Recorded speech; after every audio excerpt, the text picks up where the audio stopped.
할렐루야. 사순절 넷째 주간이 벌써 됐습니다. 진짜 빠르네요. 사순절 시작했다 싶었는데 넷째 주간이 벌써. 이 기간에는 뭐 원래 예전에는 결혼도 안 했습니다. 그리고 생일 파티 같은 거 안 했어요, 사실. 그리고 뭐 조금 심하게 하면 고기를 먹으면 정력이 생긴다고 고기도 못 먹겠어요.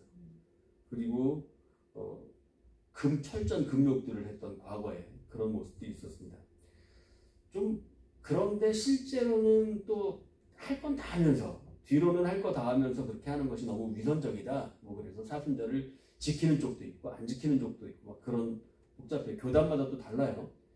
지키는 쪽에서는 예수님의 고난을 묵상하면서 최대한 스스로를 다스리려고 노력하고, 또 이걸 굳이 지키지 않는 곳에서는 예수님의 부활로 우리가 기쁨을 누리고 있는데 굳이 사순절을 또 지킬 필요가 있냐라고 하는데, 어느 쪽이든 뭐 일리는 있습니다. 문제는 지키는 쪽도 감사로 지키면 되고 안 지킨다면 그것도 감사로 하면 되는데, 사순절이 개인적인 것으로 말씀 읽기, 성경 읽고 기도와 묵상, 절제, 금욕으로 끝난다. 이건 사실 바람직한 사순절이 아니지 않나. 사순절은 우리가 지금 나누고 있는 룻기에서 제가 계속 사순절 말씀으로 정한 이유인 것처럼 헷세대 사랑들을 우리가 나누고 내 옆에 있는 사람을 인자와 자비로 나누고 살아가고 있느냐, 이 부분이 더 중요한 내용이라는 거죠. 사순절에 얼마나 나를 내가 절제하고 지키고 다른 사람들 앞에 거룩한 모습으로 살아가느냐, 이것보다는 더욱 헷세대의 사랑을 나누고 사느냐 아니냐의 문제로 결정이 돼야 된다라는 말입니다. 오늘 본문 룻기 2장으로 넘어오면 우리 1장 잠깐 돌이켜보면 초반에는 나오미의 뜻이 뭐였죠? 기쁨, 사랑스러움, 아름다움, 뭐 이런 거였죠. 이 기쁨의 여인이 재물을 지켜보겠다고 부유한 상태로 하나님이 허락하시는 밥집이었던 베들레헴을 떠나서 모압으로 떠나갔다가 남편도 잃고 자식도 잃고 며느리 둘 다 눈물로 떠나보내야 되는 그 마라의 이야기로 1장은 가득 쓰여 있었습니다. 겨우 마지막에 이제 맏며느리 룻이 함께 어머니를 떠나지 않겠다고 해서 베들레헴에 도착하면서 2장이 오늘 시작되고 있는데, 1장에는 그렇게 막 칙칙한 분위기, 완전히 망가진 눈물의 이별의 이야기로 가득한데 2장부터는 분위기가 완전히 달라졌어요. 1장은 이별의 이야기였다면 2장은 만남의 이야기, 새로운 만남의 시작의 이야기라고 합니다. 1절의 시작부터 한 사람을 새로 소개하는데, 제가 1장에 이렇게 뭐 사람들 이름이 되게 중요하다고 느끼는, 그래서 나오미, 말론, 기럨, 엘리멜렉 뭐 이렇게 사람들 이름을 쭉 얘기했잖아요. 그 뜻들에 대해서 이야기했는데, 나오는 보아스는 어떤 이름이냐? 보아스에 대해서는 여기 나온 대로 여호와께서 힘이 있다. 그래서 여호와께서 너가 힘이 있으니 왕이 기뻐한다. 하나님이 기뻐하신다는 거예요. 우리가 힘이 있으면 하나님이 기뻐하신다. 그 안에 능력이 있다. 넌 능력자다. 김종국도 아니고 능력자, 또 강력하다, 힘이 있다. 이런 의미를 가진 게 보아스라는 이름의 뜻입니다. 보아스라는 이름이 사용됐던 게 저 솔로몬 성전의 기둥에도 보아스라는 이름이 사용됐어요. 우편에 있었던 기둥은 야긴이라고 하는 건데, 그가 세우신다, 그가 일으키셨다라는 뜻이 있고, 보아스라고 하는 성전의 좌편에 있는 기둥은 그 안에 능력이 있다라고 하는 그 기둥의 모습, 이름을 가진 것이 바로 보아스였습니다. 이 보아스가 앞에서는 그냥 갑자기 친족까지만 나와요. 친족이라고 하는 것은 뿌리가 같은 족속. 보통 우리 친족들은 몇 촌까지 따질까요? 3촌, 4촌, 5촌, 6촌 뭐. 보통 친족을 따질 때 어떻게 따지나요? 서로 결혼하면 안 되는 그런 거? 뭐 하여튼 일본은 4촌도 결혼하던데요. 이게 뭐 많이 다르긴 한데, 그런 어떤 친족, 뿌리가 같은 집에서 내려온, 이렇게 계보를 내려오면 같은 계보로 나오는 사람들이 이 친족이에요. 그러면 보아스는 엘리멜렉, 그러니까 나오미의 남편과 친족이었고, 그런데 유력했습니다. 저기 보아스의 이름대로 능력자고 돈도 많고 가진 힘도 있고 이런 사람이었죠. 뒤에 보니까 밭이 넓은 밭을 가지고 있어서 사람들이 거기서 일하게 만드는 소위 직장의 오너, 큰 회사의 오너, 회장님 같은 그런 느낌을 가지고 있는 모습이었습니다. 그런데 후반에 보면 보아스를 기업 물을 자라고 하는데 아직은 2장 보니까 기업 물을 이야기는 하지 않아요. 기업을 물은다라고 하는 것은 사실은 고헬이라는 뜻을 가지고 있어요. 고헬이라는 게 뭐냐면 기업을 물은다라고 하는 것은 내가 빚을 졌을 때, 이스라엘은 빚을 졌을 때 땅을 팔고 내 집을 팔게 돼요. 처음엔. 그 다음에는 내가 종으로 팔려고 합니다. 이런 일들을 대신 갚아주는 내 친척. 우리 친척 중에 이런 사람 있나요? 정말 사회보장제도 중에 어디에도 없는 사회보장제도가 사실은 성경에 나와 있어요. 조금 이게 보장을 받는 입장에서는 되게 좋은 제도인데 보장을 해주려는 입장에서는 또 좀 안 해주고 싶은 생각들도 있을지도 모르겠어요. 하지만 굉장히 공평한 제도를 가지고 있습니다. 그래서 내 땅이 다른 사람에게 넘어갈 때 내 친척 중에 하나가 대신 갚아주고 땅을 돌려받을 수 있게 해주는, 이게 참 너무 좋잖아요. 성경에 나오는 법들을 지키고 살기만 하면 사실은 세상과 분명히 구별됩니다. 세상에 많은 나라들이 있는데 그 나라들 중에서 이런 법을 가지고 있는 나라는 없거든요. 이렇게 다른 사람들 것을 책임져 주는 것, 다른 약자들을 언제든지 돌봐주는 법들을 지키고 있는 나라들이 거의 없어요. 특히 성경에서 가장 강조하는 법 중에 하나가 희년이라는 거죠. 빚을 졌어도 7년이 되면 다 없어져요. 이자도 7년간 이자를 받았으니까 이자 정도면 7년 정도 받았으면 너 원금도 받았다는 거예요. 거의 그러니까 너 더 이상 이걸 가질 필요 없다. 뭐 어디 세상의 법이 그런가요? 지금은 이자가 어때요? 7년 되면 더 쌓이죠. 복리로 늘어나서 원금보다 더 많아져가지고 갚을 돈이 훨씬 더 많아지잖아요. 이게 세상의 법인데 하나님의 법은 오히려 그런 것들 다 갚아주고 덮어주고 치워주고 깨끗하게 해줘라. 가진 사람들은 이미 가진 걸로 너희는 복을 받았다. 너희가 그것을 빌려줄 수 있는 복을 내가 주었으니 그것을 너는 다른 사람에게 빌려준 것이고, 그렇기 때문에 이것 없어도 너는 복 받을 수 있다. 그런데 굳이 없는 사람, 그 힘들게 살아가는 거를 굳이 그렇게 이자 다 받고 7년 동안 받았으면 됐지. 이걸 앞으로 다 원금까지 해서 이자까지 더 쳐가지고 더 뜯어낼 거냐? 라고 하면서 고리대금도 금하고 철저하게 이 모든 것을 돌려주는 법을 가지고 있는 게 희년이라는 거죠. 이런 법을 가지고 있는 나라는 없습니다. 그래서 이것을 지켰을 때 주변에 있는 이웃 나라들이 이것을 보고 와, 저 나라는 정말 멋있는 나라구나. 저런 법을 지키고 있구나. 저 나라에서는 저렇게 살아가니 너무 행복하겠구나. 이런 걸 부러워하게 되는 거죠. 하나님을 믿는, 저들이 믿는 하나님은 대체 누구길래, 저들이 따르는 여호와의 법이 어떤 것이길래 저들은 저렇게 행복하게 살아가나, 이렇게 이야기할 수 있게 되는 겁니다. 그런데 이 법을 받았던 이스라엘도 지키지 않았고, 물론 그렇기 때문에 지금 이 시대를 살아가는 그리스도인들도 전혀 이 법을 지키는 데는 관심이 없습니다. 성결법이라고 하는데, 이 성결법이라는 게 하나님의 나라를 세우는 방법이고 이방 나라들과의 구별된 모습을 정확히 보여주는, 모두가 부러운 나라, 모두가 하나님의 통치 가운데 진짜 샬롬을 누리고 모두가 행복한 나라, 가난한 사람이 절망의 사건으로 떨어지지 않도록 기본적인 욕구를 채우면서 살 수 있도록 하나님이 사회적인 안전망을 철저히 갖추어 놓고 이것을 바로 세우고 이걸 지키는 그런 나라를 세워놓으신 겁니다. 그런데 이런 제도들을, 이렇게 복된 일들을 끔찍한 율법으로 사람들을 얼머여 놓고 저주하고 판단하는 도구로 바꿔놨던 것이 이스라엘이었기 때문에 결국 그들은 포로 생활을 하게 되고 고통의 세월 가운데 나라가 지도에서 완전히 사라져버리는 그런 일들을 겪었던 겁니다. 그리고 1948년에 이스라엘이 회복돼서 나라가 다시 나타났음에도 불구하고 지금도 보니까 여전히 세상에서 참 쓴뿌리가 되어 있는 나라가 이스라엘이 아닌가 싶어요. 본문으로 가서 룻이라는 모압 여자가 등장합니다. 1절 보니까 모압 여자가 이렇게 이해가 있는데, 룻이라고 이야기하면 되잖아요. 우리 앞에 룻이 모압 여자인지 다 알았으니까. 이제 돌아왔잖아요. 베들레헴으로 왔고 시어머니 따라서 이스라엘 안으로 들어왔으니까 굳이 그렇게 얘기할 필요 없는데 룻 보고 모압 여인 룻이 앞에 모압 여자를 꼭 붙여요. 참 옛날에는 이 여자들 이름을 잘 안 불러줬거든요. 그러니까 여자들을 사람 취급하지 않았고 사람 머리 숫자 대도 여기서 지금 우리가 몇 명 모이냐 그럼 3명 모인다고 얘기하는 그런 분위기예요.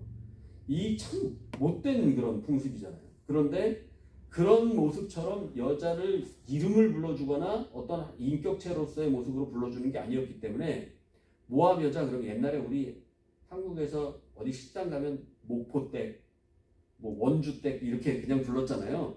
저 사람 뭐 이름은 모르겠고 원주 사람이더라, 어디 전라도 사람이더라, 뭐 이런 식으로 그냥 이렇게 대충 아는 거죠. 그 사람하고 깊이 알 필요는 없는데 보니까 사투리 쓰는 거 보니까 전라도 사람이야, 뭐 이런 식으로 그냥 퉁치고 얘기하는 거. 모압 여자야, 저 사람은 모압 여자야 라고 하는 그 말이 전제되고 있는데 이것은 굉장히 이스라엘 입장에서 볼 때는 하대한, 왜냐면 총회에 들어오지 못하게 했고 원수 나라로 얘기했고 사람 취급 못 받았던 데다가 과부였고, 과부라고 하는 것은 쉽게 말하면 그 당시에 그냥 홈리스입니다. 지금 우리들이 볼 때 그냥 여자 홈리스가 돌아다닌다 라고 그렇게 생각하는 상황이에요. 다 그 모압 떠나서 시어머니 따라왔으니까 룻이라고 이름 불러줄 만도 한데 굳이 모압 여자 룻이라고 못을 박는다는 차별적인 분위기를 우리 보고 느껴라, 독자들아, 모압 여인 룻 차별받고 있다라는 것을 좀 알아라 라고 하고 전제하고 성경을 기록했다는 겁니다. 바로 이런 때에 원수민족 모압의 과부, 그런 이 여인이 이삭을 죽을 수 있는 어떤 장소를 찾아서 막 찾아다니다가 결국에 어떤 밭에 도착해서 이삭을 죽기 시작했는데 그 밭이 오늘 보니까 하필 보아스의 밭이었다. 우연히 도착했는데 거기가 보아스의 밭이었더라 이렇게 얘기합니다. 우연히 벌어진 일이라고 얘기합니다. 보통 뭐가 시작되려고 할 때 우연히 하는 경우가 많죠. 여러분들 혹시 서로 만나실 때 우연히 만나셨습니까? 어떤 분은 갑자기 뭐 기차 안에서 누가 계속 쳐다보길래 우연히 봤다가 그렇게 만났다 뭐 이렇게 하기도 하고, 어떻게들 만나셨는지 대단히 궁금하네요. 우연히, 물론 뭐 되게 오래되긴 했지만 첫 만남이 있잖아요. 처음에 만났을 때 그 우연함. 제가 이렇게 4층 어느 건물 옥상에서 이렇게 아래를 내려다보고 있는데 저쪽에서 주집사님이 걸어오고 계세요. 근데 주집사님이 어디 딴 데 놀러 간다, 친구들한테 놀러 간다 그러고 딴 길을 가는 얘기인데 저쪽에 주전사님이 오고 계세요. 이쪽에서. 그러다가 갑자기 만나는 거죠. 저는 이렇게 양쪽에서 보고 이거 만나겠는데 주집사님 딴 데 간다고 그러셨는데 만나면 좀 난처하신 거 아니야? 이렇게 되는 거죠. 근데 이게 둘이서 만났을 때 너무 우연인 거죠. 근데 위에서 봤을 때는 뻔히 보이는 거죠. 이게 필연적인 거죠. 하나님께서 보실 때 세상 돌아가는 게 이런 것 같아요. 당연히 돌아가는 상황이고 필연적인 일들로 벌어져 있는데 우리가 볼 땐 기가 막힌 우연인 거죠. 이런 우연들이 시작되고 있어요. 그런데 4절을 보니까 굳이 우연히 보아스의 밭에 갔는데 여기에 보아스가 마침 그때 지나갔다. 우연에다가 하나 더 애드해가지고 우연히 마침 그때 보아스가 지나갑니다. 이런 우연의 우연을 더해서 마침 그때 보아스가 지나갑니다. 이 그냥 벌어질 일이 아니다 라고 얘기하는 거예요. 여기서 보아스가 어떤 사람이냐라는 게 약간 이렇게 절에 나와 있는데 인사하고 있는 모습이 있어요. 밭에서 일하고 있는 사람들에게 인사를 합니다. 여호와께서 너희와 함께 계시기를 원한다. 그러니까 일꾼들이 대답해요. 여호와께서 당신에게 복 주시기를 원합니다. 인사말부터 벌써 굉장히 서로 축복을 주고받는 너무 좋은 사이라는 게 느껴지잖아요. 한 사람은 어떻게 보면 오너 입장이고 한 사람은 인플루어 입장인데, 그런데 이 두 관계가 서로가 복을 빌어주는 굉장히 좋은 관계로 보여지는 거죠. 이 상황 가운데에서 낯선 여인이 등장합니다. 룻을 보고 대체 저 낯선 여인은 낯선 소녀, 누구의 소녀냐 이렇게 얘기합니다. 첫눈에 반했다 보통 이렇게 얘기하잖아요. 그 첫눈이 시작된 겁니다. 처음 딱 보는 그 모습, 이 첫눈이 열렸을 때 지평과 지평이 서로 만나서 융합되고 내가 알던 세계가 갑자기 넓어지는 그 놀라운 일들이 벌어지는 겁니다. 넌 누구냐? 이렇게 물어보지 않고 누구의 소녀냐? 어색하게 이렇게 물어보는 이유는 그 당시에 여자가 누구의 소유물로 여기렸기 때문입니다. 여자가 있으면 누구네 집안 사람이야? 이렇게 얘기를 하는 거예요. 누구의 거야? 말도 안 되는 얘기죠. 누구 거야? 이렇게 물어보는 거예요. 그렇게 얘기하니까 뭐 여기 소녀라고 이야기하는데 소녀라고 얘기할 정도로 동안인가? 뭐 그렇게 볼 수 있겠지만 그 젊은 사람이다. 젊은이다. 어디에서 온 누구의 젊은이냐라고 물어보는 겁니다. 왜냐면 당시에 젊은 과부가 흔하지 않잖아요. 이 밭에서 이삭을 줍고 있다는 건 과부나 이런 사람들이 남편이 있는데 그 남편이 일해가지고 와서 먹이거든요. 그런데 여자가 직접 밭에 나와서 떨어진 이삭을 줍고 있다 그러면 대부분 과부나 나그네들이거든요. 그러니까 나이가 연령층이 높을 수밖에 없잖아요. 그런데 굉장히 젊고 아름다운 룻이 있으니까 눈에 띌 수밖에 없는 거죠. 그러니까 보아스가 지나가다가 탁 눈에 띄었던 거예요. 이 첫눈이 시작된 겁니다. 그래서 누구에 속한 젊은 여자냐 물어봤더니 일을 시켰던 책임자가 좀 놀랬나 봐요. 대답을 하는데 굉장히 버벅버벅대면서 얘기하는 느낌이 있어요. 이는 나오미와 함께 모압 지방에서 돌아온 모압 소녀인데 그의 말이 나로 베는 자를 따라 단 사이에서 이삭을 죽게 하소서 하였고 아침부터 와서는 잠시 집에서 쉰 후에 지금까지 계속합니다. 이 모압 지방에서 돌아온 모압 소년 뭐 이렇게 모압 여자고 모압 여기를 계속해요. 지금 앞에도 그랬는데 룻이 모압 여자라는 걸 굉장히 강조하고 있어요. 그러니까 우리와 상종하지 못할 사람 취급 못할 우리 계속해서 배워가지만 병자들도 저주받아서 같이 못 지내죠. 그리고 같이 못 지내는 사람들이 있는데 이방인들도 같이 못 지내요. 그렇기 때문에 모압 여자가 안으로 들어올 때 문제가 많습니다. 심각합니다. 그러니까 모압 여자를 우리와 우리 밭에 들여서 같이 일하게 만드는 것 자체가 주인이 생각할 때 어떻게 생각할지 모르는 거예요. 이 사람이 볼 때. 그러니까 걱정이 되는 거죠.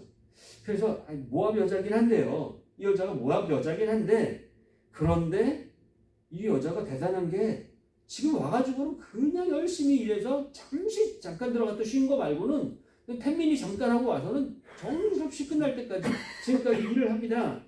대단해요. 라고 좀 이렇게 편들고 있는 모습을 이야기하고 있는 겁니다. 당시에는 미디어가 없죠. 신문, 뭐 라디오, 방송도 없고 TV도 유튜브도 없어요. 그런데 그렇기 때문에 소문이 한 번 나면 그 소문으로 모두가 공유를 해버립니다. 다른 게 없어요. 이 소문이 아주 무서운 거예요. 모압에서 나오미가 돌아왔을 때 온 성읍이 난리가 났다 그렇게 얘기했잖아요. 성읍이 떠들썩했다. 이 사람이 나오미냐 했더니 나오미가 나를 나오미라 부르지 말고 마라라 불러라 이렇게 얘기했던 것처럼 나오미가 돌아왔다는 걸 모든 성읍이 다 알고 있어요. 그리고 나오미가 혼자 온 게 아니라 그 며느리 룻이 같이 왔다는 것도 알고 있어요. 거기에 뒤에 내용을 보니까 이 사람들이 다 알고 있는 여기까지 알고 있는 게 아니라 이 룻이 모압에서 나오미를 어떻게 섬겼고 남편이 죽었음에도 불구하고 시어머니를 따랐고 시어머니를 챙기기 위해 베들레헴까지 같이 따라왔다. 시어머니가 고향이 베들레헴이긴 하지만 이 여인의 고향은 모압인데 모압을 버리고 베들레헴으로 왔다는 것은 우리 처음에 나오미가 베들레헴을 떠나서 모압으로 갈 때 무슨 일이라고 그랬죠? 하나님을 버리고 모압 그모스를 따라가는 거라고 그랬잖아요. 그러면 이 룻의 입장에서는 여태까지 평생 살아왔던 태어나면서부터 살아온 그모스가 다스리는 지역을 벗어나 그 공동체를 벗어나 한 번도 느껴보지 못한 물론 자기 남편은 이스라엘 사람이었지만 그러나 한 번도 경험해보지 못한 이스라엘 땅, 이스라엘 사람들에게로 와서 그들이 믿고 있는 하나님. 그런데 그들이 믿고 있는 하나님은 어머니로부터 경험했던 거지. 우리 어머니가 어떤 하나님을 믿고 있는지를 알았기 때문에 그 하나님이 나의 하나님이 되겠습니다. 그래서 그 하나님이 나에게 어머니를 떠나면 벌을 내리시기를 원합니다. 라고 할 정도로 그 하나님을 따라온 거죠. 이 소문들이 이스라엘 백성들이 다 알고 있는 거예요. 룻이 이렇게 해왔고 이런 일이었다. 이 사랑의 모습, 다른 사람의 고통의 현장으로 들어가서 그의 고통을 함께 짊어지고 나의 고통으로 삼아 함께 버티고 일어나게 해주는 이 모습, 이것을 뭐라고 했죠? 이게 바로 하나님의 사랑의 모습, 예수님께서 보여주셨던 십자가의 모습, 성육신의 모습, 이것을 헤세드의 사랑이라고, 하나님의 사랑의 인자자비의 모습이라고 말씀드렸습니다. 이 헤세드의 모습으로 며느리 룻은 나오미를 섬겼다라고 사람들이 다 알고 있는 겁니다. 모압 여인인데 와서 죽게 해달라고 해서 허락했는데 진짜 열심히 했습니다. 나오미를 봉양하려고 하는 모습 아니겠습니까? 지금 이 여자가 혼자 먹겠다고 저렇게 열심히 죽겠습니까? 자기 시어머니 챙기려고, 그 나오미 챙기려고 저렇게 열심히 일하는 모습인데 정말 최고의 여자 아닙니까? 라고 혼날까봐 막 이렇게 밑밥을 깔고 있는, 자기 주인에게 막 밑밥을 깔고 있는 거예요.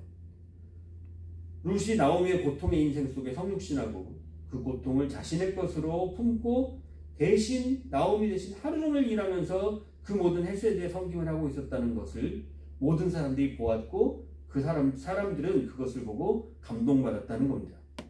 이 모습에, 이 이야기에 보아스가 반응합니다. 처음에는 네 집안이냐? 라고 물어보더니 말이 확 바뀝니다. 아, 내 딸아. 이렇게 달라졌어요. 네 집애야? 이러더니 내 딸아. 이렇게 이야기합니다. 이 진짜 딸이 아니라 나이 많은 사람이 여성을 제일 친숙하게 가장 사랑스럽게 부를 때 내 딸아 라고 그렇게 친근하게 표현하는 모습입니다. 그러면서 이런 어떤 룻의 모습을 보고 세 가지에 대한 이야기를 말하고 있습니다. 세 가지에 대한 권유를 하고 있는데 첫 번째가 뭐냐면 너는 나의 밭에만 머물러라 라고 말하는 겁니다. 너는 다른 밭으로 가지 말고 내 밭에만 와서 이 이삭들을 주어라. 아까 처음 봤을 때 누구에게 속한 소녀냐 라고 했는데 이제 너는 내 밭에 와서 내 거 해라. 이제 너는 내 거야. 나에게 속했다. 다른 데 가지 마라. 확 땡겨오는 거 아닙니까? 전혀 상관없던 사이에서 갑자기 플러팅 제대로 하는, 확 땡겨오는 그 느낌이 있는 거죠. 강력한 한 방을 먼저 날리고 있는 겁니다. 넌 내 여자니까. 내 여자니까가 되는 거예요. 이렇게 말하고 있는 이 생텍쥐베리의 어린 왕자 여러분들 기억을 하실 겁니다. 거기 보면 어린 왕자가 지구라는 별에 와서 되게 실망을 해요. 이유가 뭐냐면 자기가 살았던 그 B612호 별이죠. B612호 별. 그 별의 집의 담장에 보면 장미꽃을 하나 띄우고 있어요. 장미꽃 하나가 너무 소중해서 이 장미꽃은 세상에 하나밖에 없는 장미꽃이구나. 그래서 너무 귀하게 키웠는데 지구에 보니까 장미꽃이 막 널려있던 거예요. 사람들 집에 담장에 보니까 장미꽃이 흐드러지게 피어있는 걸 보고 실망을 했습니다. 자기 별에서는 하나밖에 없었던, 그래서 너무 소중히 가꾸어서 소가 따먹지 못하도록 꼴망도 씌워줬고 바람 막아주려고 병풍도 쳐주고 막 그렇게 아껴서 키웠는데 지구 와서 보니까 흔하니까 완전 실망했습니다. 그런데 은빛 여우가 나중에 가르쳐줍니다. 거기에 있었던 그 장미는 너에게 정말 유일한 거예요. 세상에 장미가 아무리 많을지 몰라도 거기에 있는 그 장미는 너에게 정말 소중한 유일했던 거야. 내 별에 있는 것, 그것이 지금 여기 얘기한 대로 많은 장미들이 아무리 있다고 해도 그 꽃을 내가 돌보기 위해서 벌레도 잡아주었고 바람도 막아주었고 소의 꼴망도 씌워주고 내가 길들였던 그 장미는 세상에 하나밖에 없다는 거죠. 그러니까 세상에 수많은 남자가 있고 여자가 있지만 부부가 되는 사람들은 유일한 사람과 만난 겁니다. 아무리 많은 여자가 있어도 아무리 많은 남자가 있어도 유일한 사람, 나에게 소중한 사람은 그 사람밖에 없는 특별한 사람, 많은 사람이 있어도 내 사람은 아닌 거죠. 이 일이 벌어지는 겁니다. 내 곁에만 머물러요. 떠나면 안 돼요. 이거를 하고 있는 겁니다. 내 곁에만 너희 머물러라. 떠나지 말아라. 내 밭에만 있어라. 이렇게 첫 번째 이야기합니다. 그리고 나서 두 번째, 나의 소녀들과 함께 있으라라고 말합니다. 여기 그냥 있으라라고 하는 게 아니라 여기 있으면 남자애들 많다. 거친 남자들 속에 있으면 봉변당할 수도 있으니까 그러지 말고 너는 항상 있을 때 내 밭에서 일하고 있는 여자애들, 소녀들과만 함께 지내. 내가 소년들에게 명령해서 너를 건드리지 말라고 했습니다. 이렇게 벌써 얘기를 했다는 거예요. 굉장한 배려를 하고 있는 거죠. 이미 내가 너를 건드리지 말라고 얘기해 놨어. 그 말이 뭡니까? 주인인데 주인이 찍었다 라고 선포해 놓은 거예요. 그러면 일하고 있는 사람들 입장에서 어디 룻을 어떻게 할 수 있겠습니까? 주인이 딱 찍어놨다는데. 그러니 누가 감히 날 건드리겠어요? 아무도 못 건드리는 거죠. 걱정 안 해도 되는 겁니다. 내 품 안에서 너희 이제 더 이상 걱정할 필요 없다. 끝난 이야기가 되는 거죠. 그리고 마지막으로 이제 특권을 주는 겁니다. 목이 마르거든 그릇에 가서 소년들이 길어온 것을 마셔라. 그러니까 소년들에게는 룻을 성적 호기심의 대상으로 삼지 말도록 엄격히 명령을 해놓고 나서는 특권을 주면서 물을 마음껏 마셔라. 사실 소년들 입장에서는 물을 길어오는 게 워낙 힘든 일이거든요. 그래 누가 허락도 안 받고 막 마시고 있으면 그거 내가 떠온 건데 왜 마셔? 금방 네가 그렇게 벌컥벌컥 마셔버리면 내가 또 떠와야 되잖아. 불편할 수 있거든요. 그러니까 야단칠 수도 있고 그런데 이 특권을 주는 겁니다. 광야에서 사막에 살던 저 척박한 땅에 살던 사람들이 지금 앞에서 밭에서 이삭 마음껏 주어라 막 옆에서 막 따다가 땅에다 뿌려주면서 더 주워가라 마음껏 주워가라 하고 물은 물대로 마셔라. 그러면 아무것도 없는 룻에게 밭에서 먹을 것 주고 물 마음껏 마시고 그게 뭐예요? 모든 거 다지. 너가 하고 싶은 거 다 해라. 내가 모든 거 다 줄게. 모든 거 다 책임져 줄게. 더 이상 어떻게 합니까? 그래서 첫 번째, 두 번째, 세 번째 내용이 완전히 보아스가 룻에 대한 사랑을 고백하는 최고의 표현들을 하고 있는 겁니다. 프로포즈를 하고 있는 것 같은 느낌이 들어요. 여호와의 총회에도 들어오지 못하는 모압 여자가 베들레헴에 왔을 때 보아스라는 사람, 그의 능력을 하나님이 기뻐하신다는 그의 능력, 그 능력이 하나님의 일을 기쁘게 해드리는 방법으로 룻을 헷세드의 사랑으로 지금 섬기고 있는 1번, 2번, 3번의 저 모습이 바로 보아스가 룻을 헷세드로 섬기는 모습이 등장하는 거죠. 룻은 나오미를 위해 헷세드의 사랑을 했죠. 그런데 이건 헷세드라는 게 전파가 되는 것 같아요. 내가 그렇게 누구를 그렇게 섬기면 그 사랑을 받은 사람들 그리고 옆에 있는 사람들이 그 모습을 보고 또 누구를 그렇게 사랑하게 되는 그 헷세드는 전파가 되는 사랑이다 라고 볼 수 있는 거죠. 그래서 룻기가 기록됐던 시기를 우리가 생각해 보면 하나님의 징벌로 모든 것을 잃고 포로로 끌려갔던 백성들이 아무것도 남지 않은 폐허로 돌아와서 뭔가 해보려고 할 때, 그리고 이방인들과의 결혼도 다 취소시키고 이방인들을 전부 내쫓고 있는 상황 가운데서 돌아온 백성들에게 말하는 첫 번째가 저 1, 2, 3번으로 보면 하나님이 그 돌아온 백성들에게 말하시는 겁니다. 너는 내 거다. 이젠 다른 데 가지 마. 다른 데서 헤매지 마. 모압이 먹을 거 준다고, 암몬이 먹을 거 준다고, 애굽에 먹을 거 준다고 거기서 헤매고 있지 마. 내가 책임질게. 넌 내 거야. 내 밭에만 머물러. 라고 이야기하고 계시고, 두 번째, 내 사람들과 함께 있어라. 내가 소중히 여기는 사람들과 함께 있어라. 주변에 너는 내 거라고 선포했어. 어느 누구도 너를 못 건드려. 그리고 세 번째, 먹고 마시는 거 걱정 마. 너가 내 것인 이상 모든 것은 내 품 안에서 해결되는 거야. 돌아온 백성들, 아무것도 없고 폐허만 남아있는 땅을 보면서 답답해하고 있는 이 백성들에게 룻기에서 이야기하고 있는 저 보아스가 얘기하는 세 가지의 내용이 얼마나 가슴 뜨거운 이야기가 될까요? 하나님의 헷세드의 사랑이 얼마나 크게 다가오게 될까요? 왜 거기에다가 그냥 백성들이 아니라 외면받고 있는 이방인들이나 나그네, 병자들, 저주받은 사람들로 여겨졌던 약자들에게 이 말씀이 주어졌을 때 얼마나 더 큰 사랑으로 느껴지게 될까요? 정말 그들에게는 눈물 없이 읽을 수 없는 엄청난 은혜의 말씀이 되지 않았을까 싶습니다. 오늘 이 내용은 우리에게도 똑같은 모습으로 적용이 됩니다. 다른 데 가지 마라. 넌 내 거니까. 내가 책임질게. 아무도 너를 건드릴 수 없다. 내가 모든 것 다 감당할게. 먹고 마시는 모든 것 다 내가 너에게 줄 거야. 그동안 여기저기서 살아보겠다고 모압이니 암몬이니 돌아다니면서 기근 가운데 고통받고 살다가, 그렇지만 이제 내 날개로 돌아온 이상 내가 책임질게. 편안히 쉬어. 룻은 말합니다. 낯선 땅에 온 모압 여인인 나를 왜 환대해 주십니까? 이 내용에 저희가 주님을 처음 만났을 때 고백했던 기도가 생각납니다. 어떻게 하나님 저 같은 사람을, 저 같은 놈을 용서하시나요? 어떻게 저를 구원하십니까? 했던 그때 그 기도가 생각이 납니다. 보아스의 입을 통해 하나님께서 말씀해 주십니다.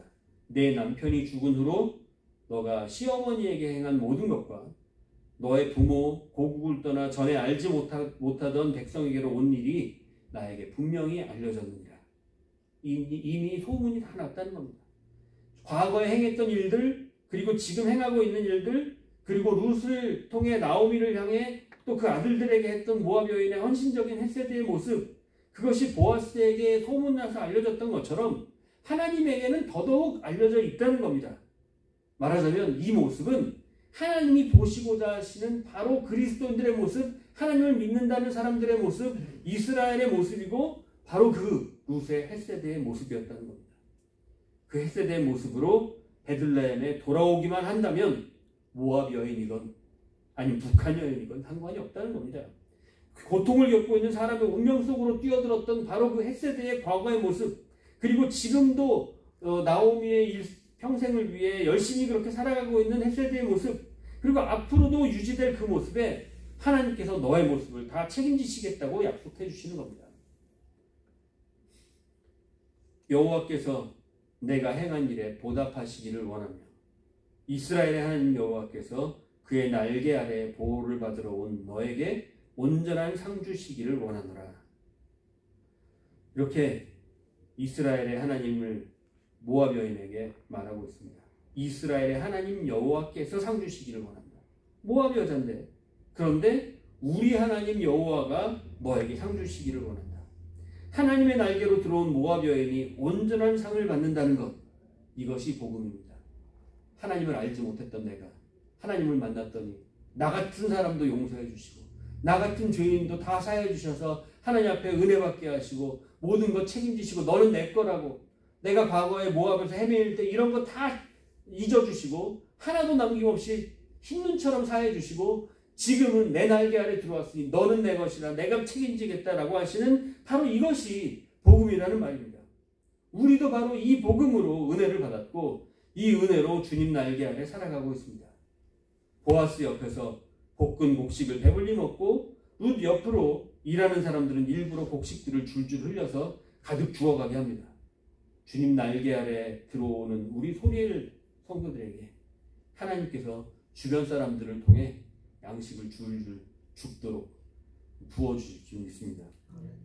그러려면 우리의 삶 속에 헷세드가 전제되어야 합니다. 우리 삶 속에 헷세드가 있다면 주님이 허락하시는 은혜는 누르고 흔들어 넘치도록 부어주실 것입니다. 룻이 한 에바라고 하는 거의 쌀포대 20kg 이상 들기도 어려운 정도로 곡식을 가져가니까 나오미가 깜짝 놀랍니다. 대체 이게 무슨 일이야? 어디서 이랬길래 이런 일이 벌어진 거야? 자초지종을 나오미가 마라로 살아온 이후에 처음 겪는, 정말이지 마라의 인생으로 나는 더 이상 회복될 수 없다고 생각했던 그 모든 상황 가운데서 처음으로 룻을 통해 이 모든 자초지종을 듣고 회복의 기쁨을 누리게 되고 마라에서 나오미로 변하게 되는 역사가 있게 되는 겁니다. 그리고 이 놀라운 일이 보리추수에서 밀추수할 때까지 이루어졌다라고 말합니다. 이스라엘도 똑같이 옛날 우리가 보리밥 잘 안 먹었잖아요. 지금은 보리밥집 일부러 찾아가서 먹는 판인데, 그런데 옛날에는 보리밥 주면 되게 싫어했잖아요. 흰쌀밥이 대세일 때가 있었죠. 그 보리밥처럼 이스라엘도 보리는 가난한 사람들이 먹는 거예요. 좀 여유 있는 사람들은 보리를 안 먹고 밀을 주식으로 먹습니다. 그런데 보리 추수 기간 동안, 어려운 기간 동안에 넉넉히 평안을 누리면서 이제는 밀 추수할 때가 된다. 이제 3장부터는 밀 추수할 때가 시작되는 거예요. 1장에는 어렵다가 보리추수의 기간으로 갔다가 3장부터 밀추수의 때가 되면서 4장에 보아스와 결혼하면서 하나님과의 합일, 보아스와의 합일이 이루어지는 단계, 업그레이드가 되는 게 완전 보이잖아요. 빌드업이 한 칸 한 칸 이루어지는 룻기의 전개를 예상할 수 있습니다. 우리 소리엘 성도들의 인생 가운데 우리가 헤세드를 품기만 한다면 이 빌드업, 업그레이드의 인생이 펼쳐질 줄 믿습니다. 이렇게 업그레이드 되는 진정한 주님 날개 아래 축복을 풍성히 누리시는 우리 소리엘 성도들이 되시기를 주님의 이름으로 간절히 축원합니다. 아멘.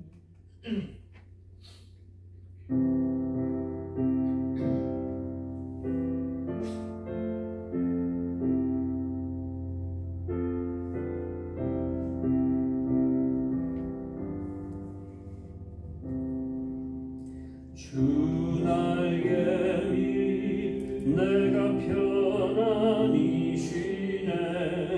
밤 깊고 비바람 불어쳐도